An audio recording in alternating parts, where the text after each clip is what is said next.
Вот пришла пора, пока еще теплые деньки, поменять гидрокомпенсаторы на моем крузе 1.6 F16D3 двигатель, если не ошибаюсь, вроде так звучит, либо D3, либо D4, ну вроде D3 у меня. Вот, есть подозрение, что у меня гидрокомпенсаторы пропускают, не держат. Утром, когда завожу мотор, дыр-дыр-дыр-дыр-дыр, как дизель работает, короче. Вот, заодно проверили меточки.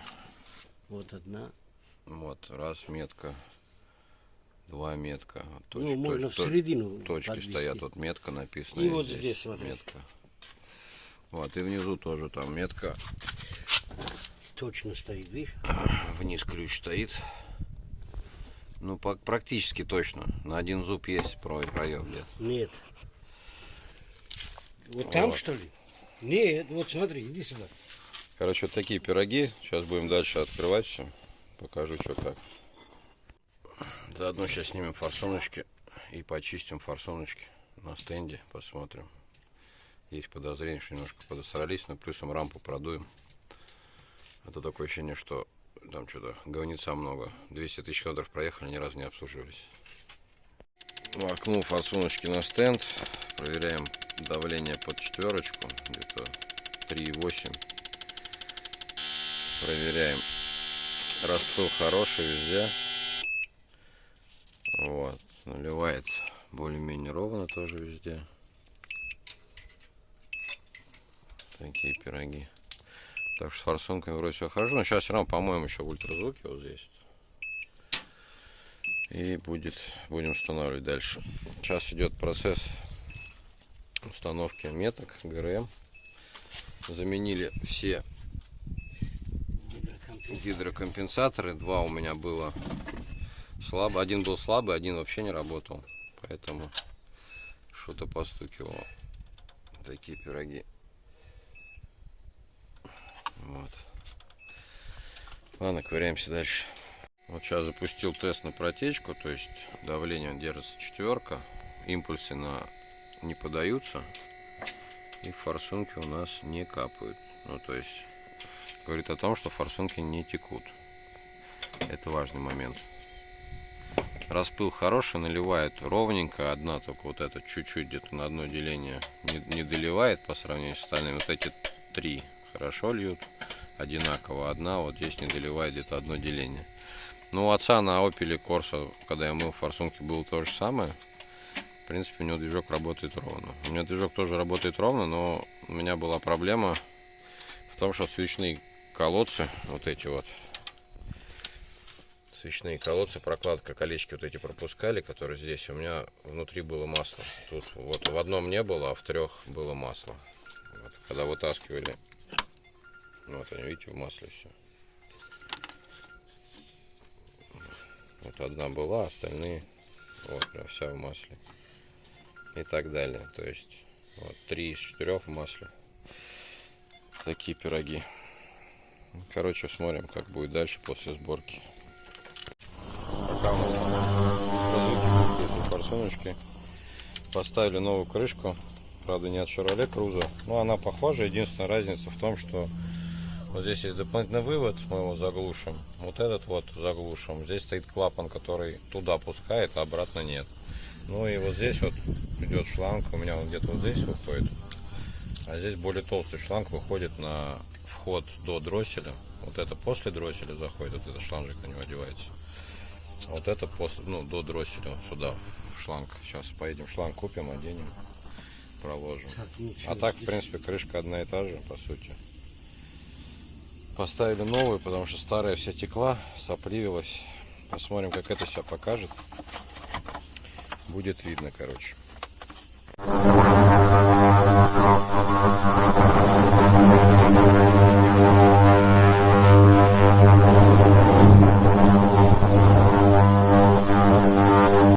Итак, что в итоге у нас получилось?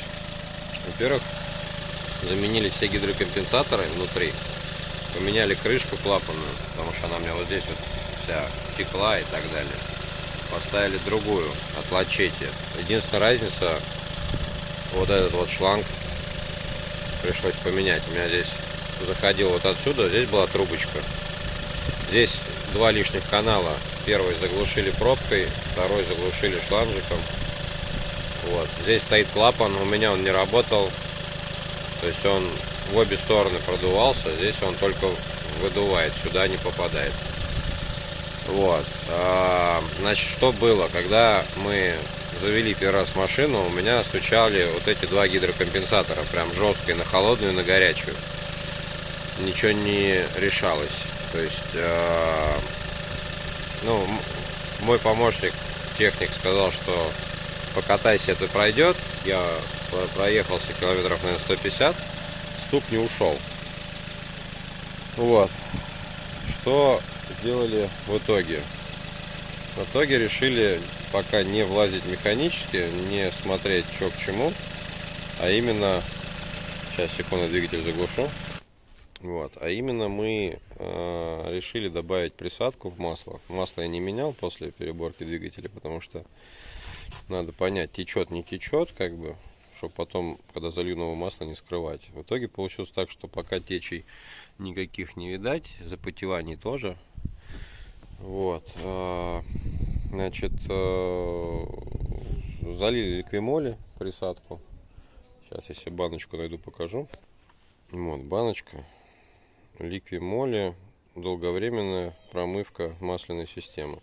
Такие же баночки есть, ну, мгновенная, типа промывка. Там ее заливаешь, типа, гоняешь и на 200 минут. Ой, на 20 минут. А здесь, получается, надо проехать вот 200 километров написано. Вот описание. Кому интересно, там на паузу поставите, почитайте. 200 километров я проехал. Ну, сначала я не ездил, мне не было смысла никуда ехать. Вот. Машина стояла вот тут у дома. Я что делал? Я заводил ее на 20 минут, прогревал 2 раза в день, утром и вечером. Клапана, ну, гидрики стучали. И на холодную, и на горячую. Значит, заводил 2 дня. Ну, 4 раза всего, получается, заводил. Работало. Сегодня утром мне надо было поехать в соседний город. Ну, в мой город, где я жил до этого, с дачи. Я завел машину, у меня гидрики стучали. После того, как я проехал, наверное, километр, а может быть и 2, у меня стук явный, гидрика пропал. Он прям стучал таким металлическим звуком жестко. Ну, как клапана стучат, знаете все. Гидрик у меня перестал стучать. И сейчас, если не ошибаюсь, он стучит только когда машину заводишь на холодную. Сейчас попробуем, двигатель горячий. Сейчас попробуем завести, посмотрим, будет стучать или нет. Так, вот сейчас я буду запускать. Не знаю, будет слышно, не будет.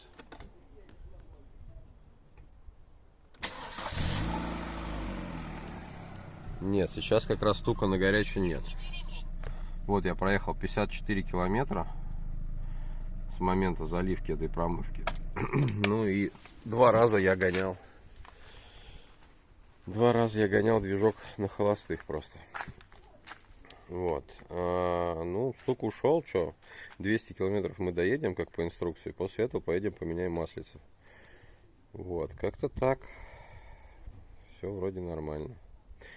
У меня с движком есть еще одна проблема. Она заключается с запуском.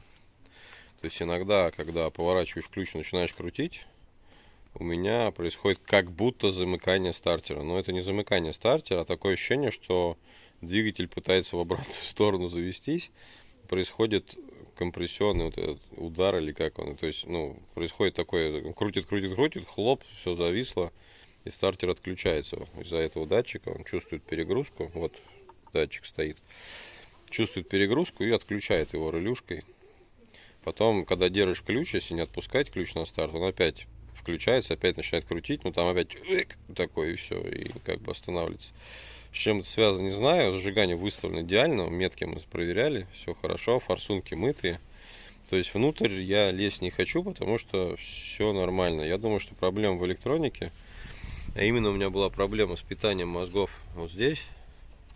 Надо вот эту всю проводку будет прозвонить еще раз, потому что я здесь 2 провода устанавливал.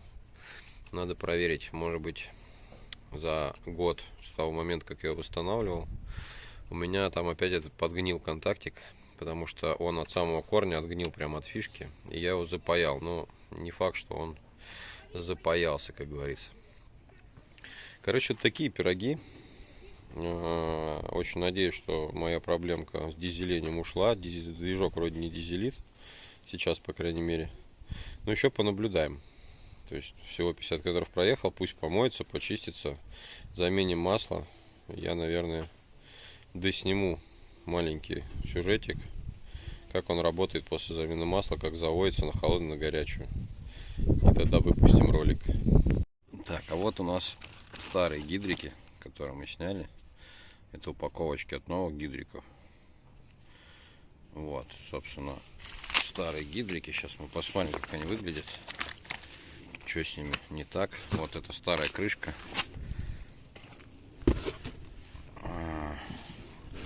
Которая у меня стояла. Видите разницу, да? То есть вот эта часть к салону. У меня вот якобы здесь стоит клапан, но он дуется и туда, и обратно. Как бы он не работает, получается. Вот за место, ну, на новой крышке вот здесь выход идет на шланг. Картерные газы затягивает. У меня стоял вот такой маленький, тоненький. Не знаю, что там даже не просвечивается никуда. Вот, собственно, проблема здесь была в том, что вот эти колодцы там, туда попадало масло. Какое все грязнющее. Вот эту трубку, которая шла вот с этого вот отсюда она шла, и туда она перед дроссельной заслонкой втыкалась в коллектор впускной. Вот, мы заменили, взяли вот такого диаметра трубку полную. Эту я оставил пока что, на всякий случай. Мало ли когда-нибудь. Вот. Пусть пока лежит. Посмотрим, что к чему и почему. Так, и теперь давайте расконопатим один гидрик, посмотрим, как он выглядит вообще. Так, вот я достал один гидрик, он еще, блин, в масле весь. Тяжеленький такой, я скажу. Как их вытаскивали? Ну, смотрю, вот зеркало, кстати, не идеально гладенькое. Конечно, вытаскивали их магнитом, взяли и пык, вытащили. Вот, внутри стоит. Ух, ё-моё, вообще не жмется, он дубовый. Ну, то есть, короче, он, судя по всему, и не работает, наверное, хер его знает. Ну, я его не могу руками прожать от слова совсем. Вот, выработок нету. Вроде как. То есть, хотя, вот какая-то потертость есть, вот. То есть вот это гладкая, а вот это такая небольшая шершавенькая вроде часть. Ну вот как раз вот его рабочий ход, я так понимаю, вот. Сюда он ходит и сюда ходит, а это масляный канал, по которому, да, вот он масляный канал, по которому туда масло должно попадать. И вот там канальчик есть внутри, вот из этой дырочки. Вон там канальчик, который в гидрик закачивает масло. Короче, как-то так вот. Все, будем надеяться, что эпопея с этими гидриками. Это последнее, что после переборки двигателя я не менял. Надо было поменять. Наконец-то я их поменял. То есть зима на носу. Что осталось поменять? В машине еще какие дела предстоят. То есть у меня тут еще лежат подушечки, которые у меня там, это нижние, вот здесь сзади, они тут за колесом, подвесные штуки. Вот их надо поменять. Ну, я думаю, следующее, что мы сделаем, это инспекцию сделаем подвески всей перед зимой, и, может быть, поменяем всю подвесочку. Ладно, на этом все. Скоро будут еще видосики. Всех обнял, пальцы, комменты. Традиционно всех рад буду увидеть в комментариях. Будем общаться, отвечать и так далее. Вот, пока-пока всем.